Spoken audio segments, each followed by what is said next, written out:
Hey there. Subscribe to my channel. And also press this bell icon. So you never miss any new updates, cause whenever we upload new video you will get a notification on your phone. आप देख रहे हैं सिने आजकल news. मैं हूं आपके साथ साक्षी वर्मा। चलिए शुरुआत करते हैं दिन भर की बड़ी खबरों से। बीजेपी के राष्ट्रीय अध्यक्ष अमित शाह अगले साल होने वाले लोकसभा चुनाव की तैयारियों में जुट गए हैं। अमित शाह उत्तर प्रदेश में बीजेपी की तैयारियों का टेस्ट लेने के लिए 2 दिनों के यूपी दौरे पर जाएंगे। अमित शाह 4 जुलाई को वाराणसी और मिर्जापुर में पार्टी नेताओं से मिलेंगे। इसके बाद वो 5 जुलाई को आगरा जाकर पश्चिमी यूपी के बीजेपी नेताओं की तैयारियों का जायजा लेंगे।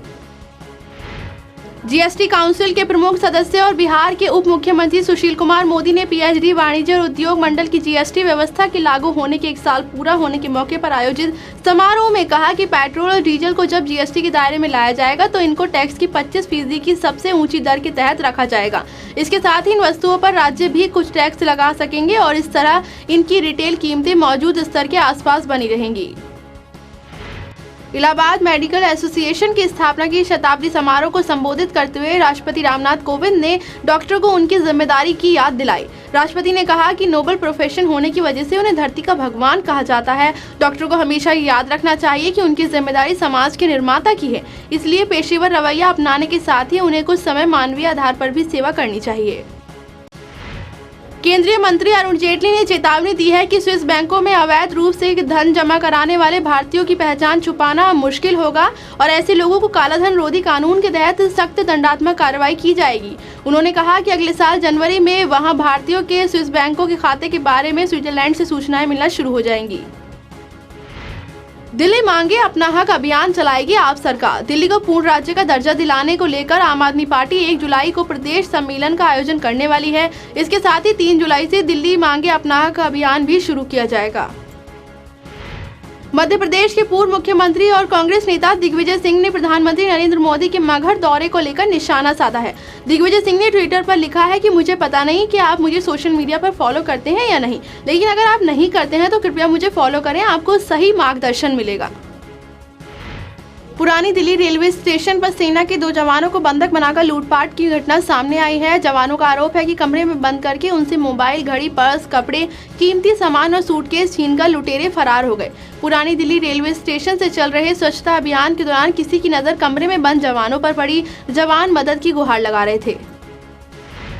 बीजेपी के प्रदेश अध्यक्ष बीएस येदियुरप्पा ने कहा कि अगर कांग्रेस और जेडीएस के नेता बीजेपी में आना चाहते हैं तो उनका स्वागत है। साथ ही उन्होंने अपनी पार्टी के नेताओं से भी अपील की कि डरे नहीं, नए लोग पार्टी में अपनी जगह बना लेंगे, हम सब मिलकर काम करेंगे। भारत की बहुचर्चित फिल्मी पत्रिका सिने आजकल, नया मगर सबके जुबान पर एक ही नाम, सिने आजकल। विज्ञापन, interview, film promotion, press conference के लिए संपर्क करें सीहेक media. Mobile number 9350816300। Email ID है cineajkalindia@gmail.com। उत्तर प्रदेश के नए मुख्य सचिव अनूप चंद पांडे ने आज अपना पदभार संभाल लिया है। 1984 बैच के वरिष्ठ आईएएस अधिकारी अनूप चंद पांडे ने कल रिटायर हो रहे मुख्य सचिव राजीव कुमार का स्थान लिया है। पांडे कई महत्वपूर्ण विभागों का दायित्व संभाल रहे हैं, जो फिलहाल अवस्थापना व औद्योगिक विकास आयुक्त के पद पर तैनात हैं। बता दें कि अनूप चंद पांडे विभाग के प्रमुख सचिव, ग्रेटर नोएडा के अथॉरिटी चेयरमैन के पद पर भी कार्य कर चुके हैं। लगातार हो रही बारिश और खराब मौसम की वजह से अमरनाथ यात्रा एक बार फिर से रोक दी गई है। बताया जा रहा है कि बारिश की वजह से पहलगाम रूट पर जगह जगह भूस्खलन हुआ है। इसकी वजह से इस रूट की यात्रा रोक दी गई है। मध्य प्रदेश के मंदसौर में हैवानियत की शिकार 7 साल की मासूम अभी भी इंदौर के एमवाई अस्पताल में जिंदगी और मौत से जूझ रही है। बच्ची के साथ दरिंदगी की सारी हदें पार कर दी गई थी, जिसके चलते बच्ची इस कदर दर्द और सदमे में है कि होश में आने पर उसने अपनी मां से कहा कि या तो मुझे ठीक करा दो या फिर मार डालो।